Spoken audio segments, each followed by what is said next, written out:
তৃণমূল কংগ্রেসের আরামবাগের প্রার্থী হচ্ছেন অপরূপা পোদ্দার, যিনি বর্তমান সাংসদ। তৃণমূল কংগ্রেসের প্রার্থী হয়েছিলেন, এর আগেও আবারও তাকে প্রার্থী করা হচ্ছে। অনেক জল্পনা কল্পনা চলছিল, বড় বড় মিডিয়া, কলকাতা থেকেও সম্প্রচারিত হচ্ছিল বিভিন্ন মিডিয়া, তারা কিন্তু যে সম্ভাব্য তালিকা প্রকাশ করছিলেন সেখানেও অপূর্বা পোদ্দারের নাম ছিল না।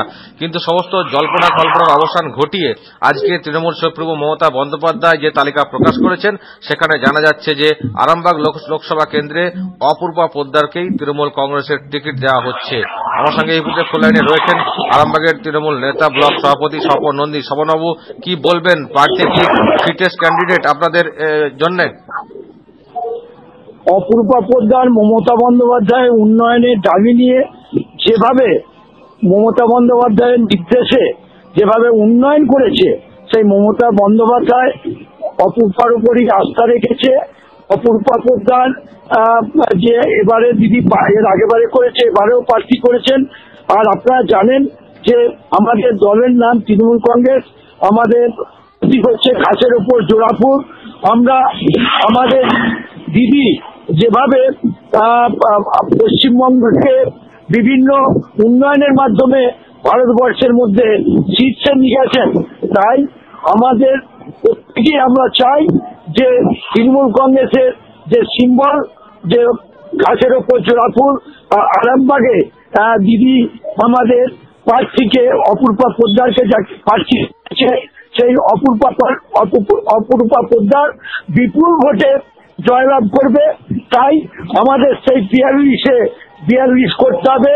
মমতা বন্দ্যোপাধ্যায়ের হাতে আমাদের 42টা পশ্চিমবঙ্গের আমাদের তৃণমূল কংগ্রেসের প্রার্থীদের জিতিয়ে আমরা তৃণমূল কংগ্রেসের কর্মীরা আমরা দিদির হাতে দেবো, দিয়ে বলবো যে দিদি আপনি আগিয়ে চলুন।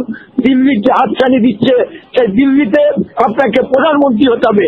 বাংলায় যেমন আপনি উন্নয়ন করেছেন, ভারতবর্ষের প্রতিটি গ্রামে আপনাকে উন্নয়ন করতে হবে। তাই সেই মমতা বন্দ্যোপাধ্যায় প্রার্থী অপূর্বা পোদ্দারকেও আরামবাগের মানুষ সেই ঘাসের ওপর জোড়াফুল চিহ্নে ভোট দিয়ে সেই 42টাই আমরা দেখিয়ে দিতে চাই। স্বপনবাবু, মাঝে মধ্যেই তৃণমূলের গোষ্ঠী দ্বন্দ্বের কথা আসে, সেই তার প্রভাব ভোট বাক্স পড়তে পারে, এমনটা অনেকে বলে থাকেন। তো সেই জায়গায় আপনি কি মনে করেন অ্যাজ এ ব্লক প্রেসিডেন্ট যে দ্বন্দ্ব, অভ্যন্তরীণ কোন্দল, তার প্রভাব কি ভোটে গিয়ে পড়বে? এগুলো সব অপপ্রচার। কিছু মানুষ তারা অপপ্রচার করে, কিছু মিডিয়া তারা অপপ্রচার করে। আমরা যারা তৃণমূল কংগ্রেস করি, আমরা মমতা বন্দ্যোপাধ্যায় প্রত্যেকই অনুগত সৈনিক। মমতা বন্দ্যোপাধ্যায় যারা দল করে, তারা কোনো রকম ভাবে গোষ্ঠীদ্বন্দ্ব বা কোনো রকম ভাবে কোনো কিছু করবে না।